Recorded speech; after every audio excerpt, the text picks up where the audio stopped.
My name's Chris. And I'm Christy. And this is the Washing Up Podcast. And we are now officially heading into finals week. I know. It's scary, but it's awesome. But it's scary. It's both scary and awesome. Because I don't know what I'm going to do. Oh, look, Survivor. That's what we'll be doing. Yeah, there will be something next week where we talk about Survivor. It won't be the Washing Up as such. It's going to be a different format we're doing for that. And rather than this, where we're very positive and talking about it, we're just going to be ripping Survivor to pieces. And we're going to have two other people on the podcast. But we'll talk to you about that next week. Yes. What we want to focus on tonight instead is the elimination that took place where Eliza went home. Yeah. And, I mean, I'm going to say straight up front that we both like these sorts of episodes, not because someone goes home, but we like it when someone goes home without a disaster. Exactly, because no one wants to see people come this far in their journey and go home because, I don't know, they drop a dish or, like, something didn't set properly. Yeah, you want everyone to be at their best and then the judges have to almost invent a reason to send them home. Exactly. You know, like, pick apart the most smallest, crucial detail. You know, which is what happened tonight. Eloise did ask on social media at one point, how does fish that was cured for less than an hour go dry? And my answer was, a wizard did it. Wizard. And then some cricketer replied to you saying... Glenn Maxwell, yeah. Glenn Maxwell was saying, damn Harry Potter. I have to say, it would be a house elf, probably a house elf named Dobby, that comes in and screws things up. Yep, I agree 100%. It's more likely to be Dobby than it is to be Harry Potter. Well, it would have been, but he's dead. Yeah. Well, spoilers there. Spoilers, yeah. So for anyone who's not read Harry Potter... Dobby dies. Which is sort of me, by the way. But anyway, we'll move on. You don't give a shit. No, I don't give a shit, you're right. But anyway, be that as it may, let's move on. Yes. So we have a few things to talk about. Not so much from tonight. More last night. But we have a hell of a lot to get to from last night. Now, whoa. Claire Smith, what a fucking awesome woman. Oh, that was insane. Her presence is just enigmatic. Like, just her walking into that kitchen, owning it. You know? That challenge was a bit crazy, where you had to draw the knives out, and then it was two of them got entrees, two of them got mains, and two of them got desserts. And of course, the person who would really have loved a dessert got a main, and a person who really would have loved a main got a dessert. So, and Gaston got the ability to cook more ice cream. Let it go, Chris. No, but in this case, it goes back to what I said the other day at this week in particular. In this juncture in the competition. It's back to what I said the other day about Aram doing steak, which is that at this point it's get to finals week. Yeah, do what you do well. So if you make a good ice cream... Make a good ice cream. Make an ice cream. If you're really good with a steak, make a good steak. Yeah, don't make a mistake. Ooh, you don't want to make a mistake at all. So, entree. So, entree. I was going to say, I'm already here.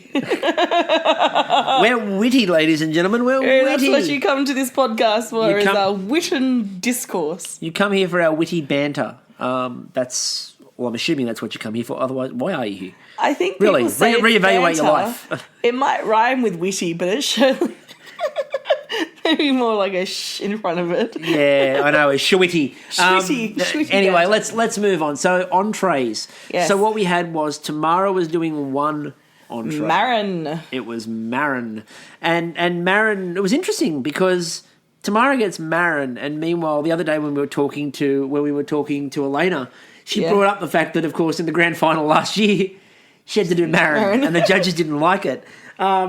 So I'm wondering if there's a bit more trolling going on. I mean, like Marco Pierre White and the Kingfish this year, which has been everywhere. But he's been contracted to Channel 7 by the looks. Yeah, he's doing Hell's Kitchen, which will be interesting. But, so she got Marin, so Tamara got Marin. Yes. And most of the episodes seemed to revolve around Tamara saying 5 more minutes. Going, Tamara, where's your dish? We're 2 minutes late. Where's your dish, Tamara? We're 2 minutes late. And that's not a criticism of Tamara for that. I would have been shitting myself too, because I had to peel all that Marin. And then 50 people. You have to feed 50 fucking people. Or 100, maybe, if they all want fucking Marin. You know, and the idea of then that the Marin ended up being done really well, but the couscous was the problem. I know. Of everything, you do all that work on the Marin, and they go, your couscous isn't quite right. It's couscous. Yeah. Bit of butter, pan, sir. Done. Yeah, but it's for 50 people. It's not like you're just making couscous for us. Okay. A little bit more butter. A little bit of a bigger A little pan. bit of a bigger pan. Slightly more couscous. Simples. She should have got the Ainsley Harris. Ainsley Harriet. Harriet the Ainsley Harriet. She's run to the pantry and gone, I noticed some Ainsley Harriet couscous. I grab every packet of it. And who comes in the door but the dancing hipped man himself? He comes in and he's like stirring. So Claire says, for God's sake, stop following me, Ainsley. This is getting embarrassing. this is getting very embarrassing. So then you had Eliza on the other one of the entrees. And look, Eliza did... She did shrooms. She did shrooms. I wasn't going to put it that way, but you've put it that way. She did shrooms. But she did shrooms well. I thought she had the harder of the two, personally, and it was about the flavour that she had to infuse.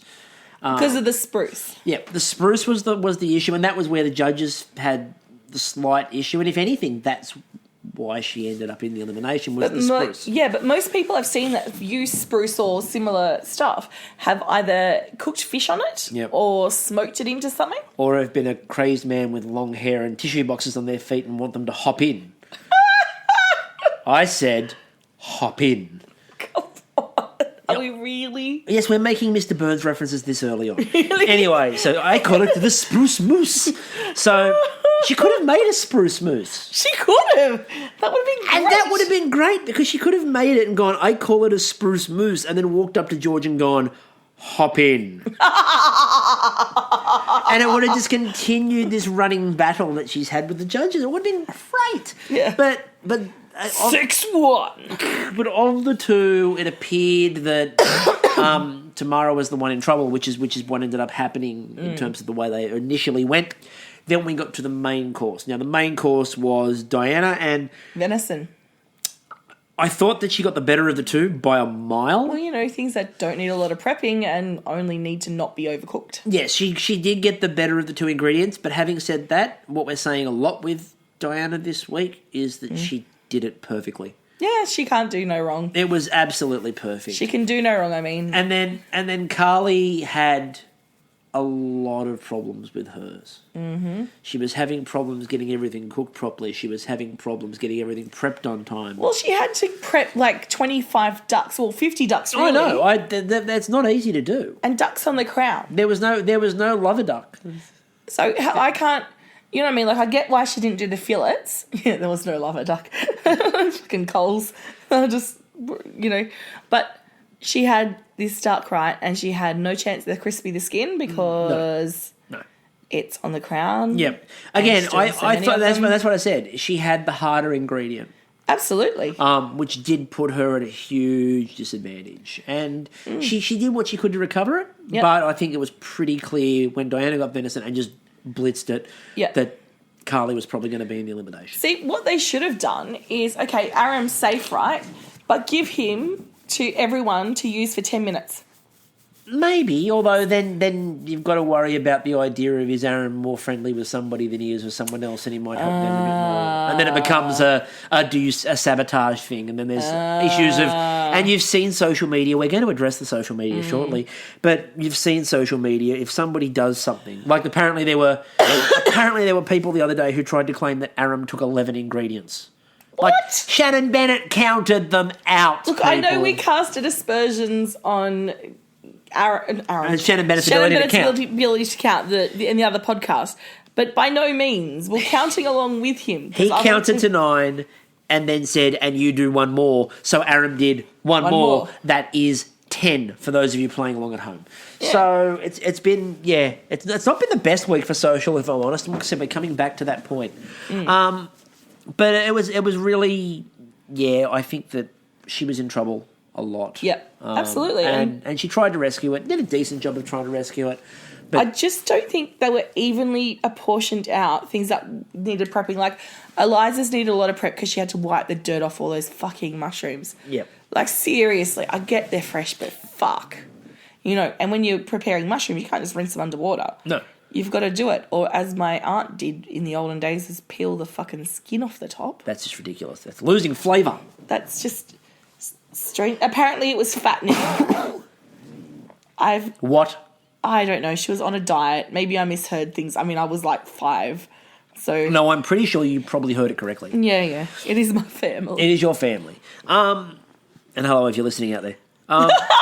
Yeah, like I know, I like that idea. Anyway, and then dessert. Dessert. What a guy! Can I just say, this admiration you have for Ben has really blossomed into a bit of a bromance, I feel. I don't know if it's reciprocated. It could be unrequited bromance. Yeah, a little bit. Is it called bruv? Because it's not love. I don't it's know. bruv. You'd have to ask him. And you know, I've said I'm a big fan of Sarah, and I really want Sarah to do well. I called Sarah to win early on. Yeah, she's a fucking powerhouse. Her ability to look at flavour and layer them up. She had a shit week this week. Yeah, I mean, you have those. But the thing was, like with dessert, I was looking at it going, they're going to try to pick one from each course here, which is what they ended up doing. Yeah. But I really didn't want them to end up taking Sarah because I love both of the dessert people. Yeah. And I really wanted to see both of them safe through, which is what ended up happening in a roundabout way. Yeah. But that said, right, we're coming up to the pointy end of the competition. You're going to lose people. And, yeah, you're going to lose people. But, of course, you need to be an all-rounder to make it through to be Master Chef. It's why you never see dessert queens and kings get through this far unless they progress in their savoury skills. And the same with savoury people.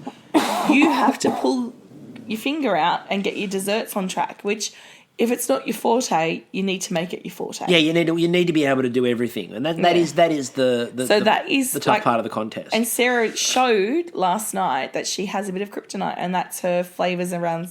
Whereas one of the things that I noticed, and I've made mention of it before, is that Gaston started doing pure savoury. Got to about Heston Week. And discovered ice cream. And now he's like Mr. Whippy. Now he is Mr. Whippy. He's Mr. Whippy. Gaston is Mr. Whippy. I'm surprised that when all the cars pull up out the front, he doesn't play like, dun, dun, dun, he doesn't the green walk up in a sleeves. pink There's no green sleeves playing. Red River Valley. Starts offering, choc tops to people. Choc tops to people, yeah, out the back of the My thing. favourite, Got a flake a hedgehog. in there. Or you like a hedgehog? I like a hedgehog with a stick in the front and nuts around it. There's a comment there about liking the stick in the front with nuts around it. We'll move on. Oh my God. Yes, there is. You did just say that. We're going to move on though, however. So, Ben smashed it out of the park with coriander ice cream. I just like how he set up all those onglazers. It's like, bam, went bam, in smashing bam. it out. And we were at lunch then today, and they had the replay on in the cafe we were having lunch in. And I looked up at the screen, and it was the point where Ben was doing the entire pass of desserts, and it was just bang, bang, bang, bang, bang. He is a machine. But he looks smashed during it. Like, it's like, fuck. You but can the see hair him in his all. never budges. No. And his shirt game, my God, that man's shirt game is on point. Do you think he got hair from Ray Martin? Like, he's just got hair tips. He's got Ray Martin's spare hair. Yeah, just doesn't budge. Yeah, but no, he blitzed that ice cream out. And again, coriander. Now a lot of people have hatred for coriander. I know, but podgy. I like coriander. Coriander is great, but some people it can taste like soap too. It can taste like soap to them, and it's scientific. And to those people, I say, do you like avocado? I don't like avocado. I think it tastes like soap, except for in guacamole. Well, I love it. And I make the best guac. You do. But I have to give out a shout out to a woman called Sky who taught me how to make her guac, which is now my guac. Is now your guac? Now my guac. So your guac is stolen guac. And you know what the secret is? You get the shittiest, cheapest taco mix you can find. You heard it here first. We're now giving out cooking tips. Yeah. We're not just reviewing. We're enlightening. Yeah. This is an enlightenment podcast. By the end of this, you'll feel a little bit smarter. And be able to go to parties and go, I made it myself, and really all you did was mix ingredients together. That's what cooking is, though, to be fair. It's just mixing ingredients together. Yeah, but it's not like you cut open a packet and throw it in. Or open a carton of sour cream, throw that in. Mash up some avocados and throw that in. That was the whole recipe, by the way. She literally, while she was talking there, she literally just gave you the whole recipe right there. You can jazz it up with a little bit of coriander on top. You can garnish it. Get a garnish? Bit of garnish would be nice. So you can make your own corn chips if you really want to be that pedantic. Red capsicum or chili on the top just to make it look pretty. Very nice. Oh, it's unique. It's different. It's very nice. Cool. Anyway, so at the end of service, Ben was the first person through. And she also said that he had the best approach to service and had done the challenge the best. He was in it from the get-go. A little bit... Once he got into a rhythm of service, it was just played out. A couple of other people in there. One of the things I liked about this challenge, and we talked about this when we were watching it last night, was a lot of people, you could see the wheels turning. Yeah.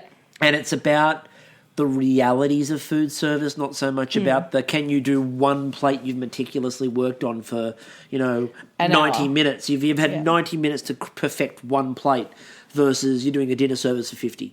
It is a great, I think at this point in the competition it was a great challenge to do because it does separate the chaff from the wheat again, because you have to have a few really like crucial points throughout the competition to start pulling away. And when you get to the end of the skills where they're at now, you can't just do like a simple skills test and go, who can do this? Because the answer is yes. We saw that in the elimination tonight, and I don't like eliminations at this point because, it's Kill Your Darlings week and don't like that. Next week's going to be even worse. But it's like it wasn't a shit cook or two shit cooks and choosing between it. It was three people who had put up amazing dishes. Yep. So at the end of the episode, you had Tamara was in elimination. Yep. You had Carly was in elimination. Yep. And you had Sarah in elimination. And then they reminded everybody that Sarah had the option of playing the pin. Now, what they didn't remind everyone... Well, what they didn't remind everyone, because it's not something that normally happens with this, which was that if she used the pin, the person who was next got dragged into the elimination. Yeah. Now... There were a lot of people online last night having a go at the idea about Sarah using the pin. First of all, Sarah earned the pin. Yep. Sarah can use the pin whenever she damn well wants, obviously outside of the last week when she's not allowed to. This is the very last night before the final week. It's like Carly. She used the pin on Sunday to have a go at an advantage, which if she won on Tuesday, she would have been straight through. Exactly. She would not have been in an elimination tonight. Now Sarah also didn't play the pin once before when she had the option. Exactly. So the fact that Sarah's held on to the pin this long is good strategy. Now, where I think it's a bit crappy is the idea of dragging somebody else in, but that is not Sarah's doing. No, that's the structure of the competition. It's the way the producers have set it up. Not even this is the structure of the competition, because no other week would they do that. No other week did they have 4 people turn up in blacks and go, if you decide to play your pin, the next person's going in. They only sent 3 people in blacks to every challenge. That's true. Like in Japan, they only had 3 of them in blacks, and if Sarah had played her pin, it would have been a 2-person elimination. Yeah. So the crappy part is that they basically changed the way they did elimination for this one. Yep. And it ended up having an impact because the person who got dragged in is the person who got eliminated. Yep. But it's not on Sarah. No. And she shouldn't feel any guilt or responsibility for it because she earned the right to do it. It's a competition. Exactly. And it's not like Eliza went in there ill-equipped. And if she went in there ill-equipped, then she deserved to go home. Eliza knew she was going to use the pin. But everyone knew she was going to use the pin. But the thing is, Eliza went in, and as we saw, it came down to the fact her fish was a little dry. And Eliza, when Sarah said at the start of the episode, and we'll move into this episode, tonight's episode now, when Sarah said she was going to play the pin, Eliza went, yep, good. She knew you had to play the pin. And the main reason why we're focusing on this is because that's kind of the one moment from this evening's episode. I mean, we went through it, and I do have notes. Don't panic. We did look at it. Now, the idea was it was the memory dish. Now, this brought me horrible indigo plate flashbacks. I was having Chloe flashbacks. I was remembering the let it close, let it close. I was remembering the ocean outside my grandmother's window, and I thought that if only I had an indigo plate to plate up on, that'd be colours. Now, Eliza made a beetroot and gin cured trout. Tamara made some macaron sandwiches, which looked amazing. So pretty. Carly did an oyster G&T. An oyster G&T, basically. Yeah. Now, they had minor disasters, each of them.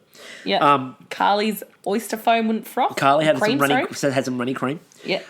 Tamara, first of all, The parfaits are making a late charge.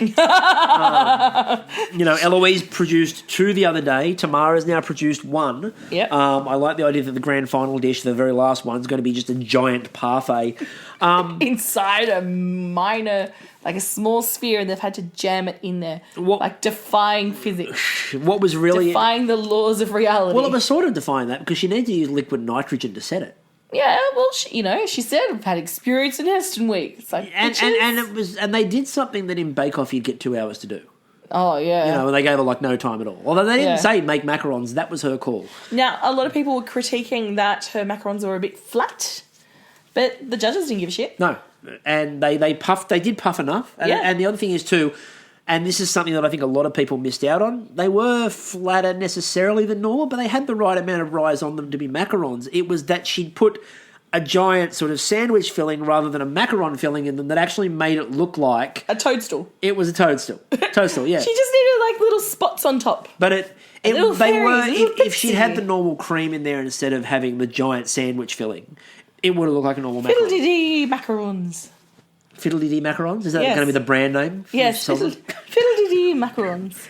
Now, I like the idea, by the way, that Carly did a granita, and I like the idea that this sent her back to a distant memory of Callan a few weeks ago. Remember me! And it was a green granita too, it was very Callan-esque. Yeah. Now... But it looks so delicious. Like, I could do those oysters. As soon as she started talking about it, I'm like, oh, fuck yeah. Now, for the last time in the series, we need to cross... to the Masterchef Studios for the latest instalment of Eliza versus the judges. Here we are, ladies and gentlemen. Eliza looks like she's got her dish prepared. There doesn't seem to be any controversy here.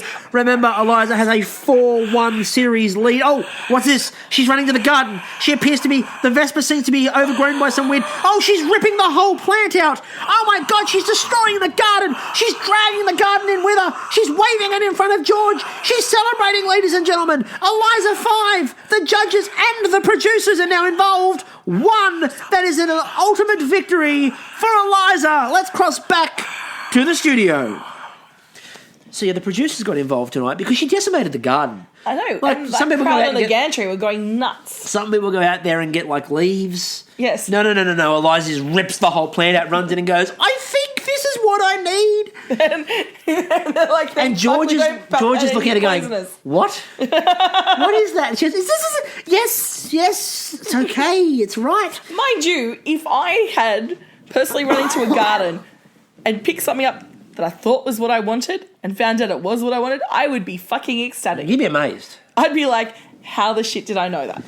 But I also like the idea that the Vespa was being overgrown by plants and she's actually doing the gardening that the garden needed. Yeah, she saved the Vespa. She saved the Vespa and she saved the money. And let's face it, with Channel 10's current financial situation, they need every bit of saving they can get. Yes. I can't see that Survivor's necessarily digging them out of that hole. I'm expecting that Channel 10 will start renting out the MasterChef garden to Gardening Australia. And that's your bloom lot for the week. So the judges then got to all these dishes. Now they loved all 3 of them. Yeah. Now George got a little bit creepy at one point, and just before that, because Eliza was talking about, I hope that this dish makes the judges flash back to the memory of my boyfriend and I. What? All I could see was like from here to eternity, them rolling around in the sand, and the judges... George is standing behind her, just looking over the shoulder. Push, push, push. 30 seconds left. And then it got a bit creepier then when Carly was talking, did hers, they loved it. And then George is imagining her cooking. But rather than say, I can imagine her cooking, she's in the kitchen, the window's open, the sea air is blowing in. And I'm saying at the same time, she lives in an inner city apartment. The smell of car fumes wafting into the kitchen as all you can hear is motorway. Got change for a dollar. But it verged on stalkerish the way that George described the scene in her kitchen. It was like he'd been through the window. He's been through the window. Eliza, they loved it. They worried about the fish being a little dry, and she made mention of it. They made mention of it. At that point, I'm going that they're going to use that to send her home. No. She just said, I meant for it to be dry. Yeah. It reminds me of the sand. The sand. The dryness of the fish reminds me of the sand. It's like the colour and texture of my skin after I've been out in the sun for too long. However, the beetroot butter was win. Oh, yeah. So... And those fennel crackers. Oh, they look good. They look good nice. too. The underrated part of this series has been the crackers they've all made. I know, they need to make Masterchef Cracker Barrel. But they talked about the idea of like Tamara's crackers the other week in Japan were so good, you need to sell these. The crackers have just been sensational, but they've always just been on the side. There's not been a cracker challenge, obviously. Cracker challenge. Oh, although they've done a cracker challenge in Bake Off, and maybe they've gone, oh, they've done that in the Bake Off. Can't do that. They did souffles the other day. Yeah, true. Bake Off did that for a finale. Maybe we'll get it next year. Maybe. If you're listening, producers, and you're not, but if you are, cracker challenge. Yeah. Now Tamara made the macaron parfait sandwiches. They looked incredible. I was a little bit worried when she was talking about it because there's a billion different flavours in there, and the last couple of nights there's been a billion flavours in everything. Would you take me to Flavour Town? And the problem's been that the flavours have all been... There's been so much going on there, like the souffle the other night with the bechamel under it, which sort of threw everything and no one could work out what the flavour was. Yeah. But apparently, brilliant. So we like this. There was no disaster. No. But, as George apparently just learned, it's a competition. He said it in such a way Someone's got to go home. He shrugged like... It's a competition. Apparently. Who knew? I thought we were all just hanging around here and I was finding cheap labour. Yeah, I thought... Which is interesting because Eliza's been doing work at the press club. So... Do you reckon this is what's going on in Australia, right? Is that it's not so much that actual hospitality workers are getting underpaid, but there's just too many MasterChef contestants going filling up the vacancies? Yeah. They're all doing work experience? Doing work experience. So Eliza goes home, which I'm disappointed with, but again, I was sort of going to be a bit disappointing with anyone going home. Yeah. Now, there's two things we need to end on. One, not necessarily lovely. The last one, however, is delightful. You're going to love it. We've got at the end here. Yes. So before that, I do want to mention about social media.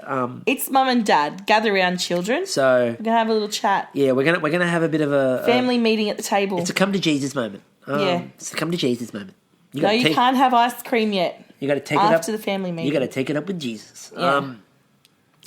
Social's been really nasty the last week and a half. Not so much towards us, but we've seen it towards the contestants. Yeah. It's been really brutal. And there's been camps forming. And you can cheer on whoever... Our experience on social... And again, we're not the rulers of social media to dictate to you. No, and look, there's been times in the past when we've gone nasty and we've learnt from that, Yeah, and one of the things, like the other night when I went off about the judging, I didn't go off about the contestants, I went off about the judging. Yep.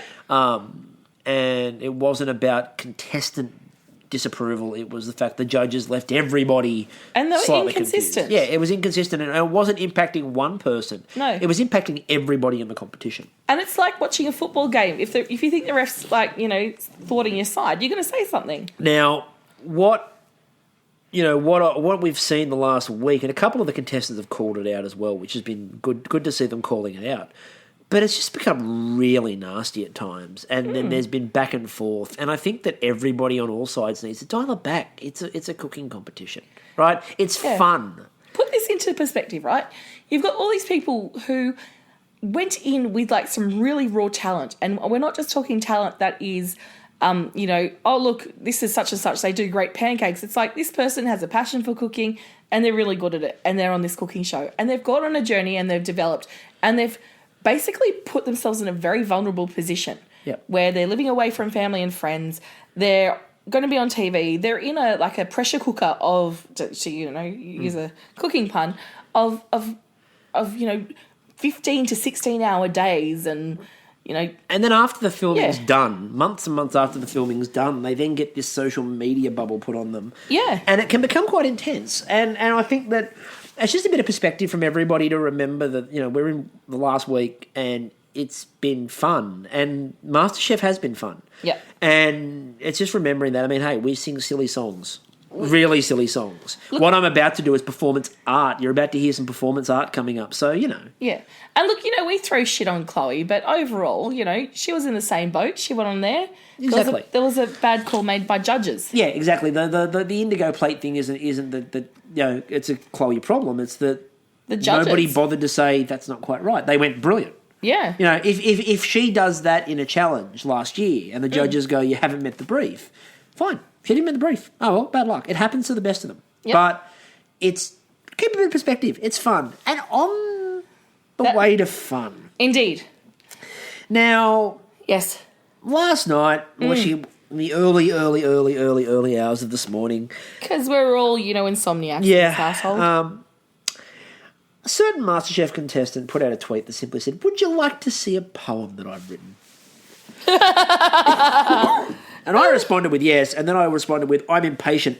Where's my poem? Let's do this. To which it got sent. Now, I sought permission to read this out. I've got permission to read this out, and I'm actually thinking there needs to be further readings Poetry. coming up, and I'm sort of hopeful that there's more poetry coming our way.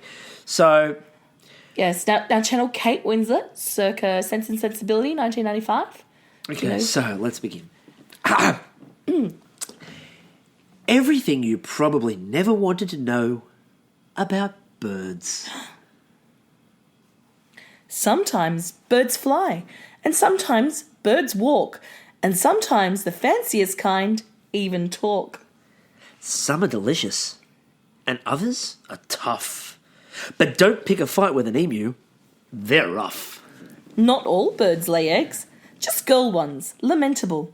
The boy ones are prettier, they're far more presentable. So that is my story about all things aviary. I hope that you liked it. And that it wasn't too scary. Yes. That is by Eloise. We need a bit of harpsichord music after that. Eloise, aged 5? No. Thank you, Eloise. That was wonderful poetry. Yes. And then later on today, there were people responding to the poem, and I then had another great poem put forward, which I said, well, given we're now doing Slam Poetry Night, this is from Kim Spicer on Twitter, from the Year 9 poetry effort, Ooh. which was, Beautiful. cows don't fly because they have no wings. Some people collect really stupid things, like plungers. I love that. That was. I had to read that one out too. That was beautiful. That was worthy of Wordsworth. Oh, Masterchef Theatre. Yes, Not this is Masterchef Theatre. So, I think that's a very uplifting note to end on. Now, what I want you all to do. There's homework before Sunday. I want you to take the poem about birds. Or plungers, whichever you choose. And I want you to look for the deeper themes in there. And I want you to come back, children, and I want you to have 3 themes that you took from that poem. Now, that may be more difficult in the plunger one, given that there's only 3 lines. No, it's deep. It is very deep. Well, the plunger will draw that up and make it a little bit closer to the surface. We've got a lot coming up in the next week, so hopefully you'll stick with us for one more week of this, and then we'll give you a bit of an insight next week as to what we're doing between now and, of course, the return of the Great Australian Bake Off. And if you're lucky, I might try and find my classic hit from Year 8 that my mum got published. Ooh. Called Cleaning Up with Bright Pink Flamingos. Oh, that's wonderful. It's a beautiful tale. I wrote a lovely poem in Year 6 personally. It was called My Family is Special. Now, it got framed and everyone, oh, that's wonderful and lovely. But I did actually have to tell my family that I actually wrote it in about 30 seconds. And it was because Yeah. I had the right to go and play Carmen Sandiego once I'd finished the poem. So I wrote this thing that just was my family, your family, every family is special. Just read this poem and you will see what my family means to me. And then there was all this like cares and shares and listens to your problems, and it was wonderful, and everyone went, it's great, and they published and it. love. They published it and said it's wonderful, it's a touching memoir to your family. And meanwhile, I was more worried about the fact that Fast Eddie B was getting away with the Louvre. And where is Reykjavik? Yeah, where is Reykjavik? I don't know where Reykjavik is. But I learned because of Carmen Sandiego, and I learned because I wrote a really fast poem. And on that bombshell, it's time for us to get out of here. My name's still Chris. And I'm Christy. And we will catch you all next week for Finals Week. Woo! Ciao!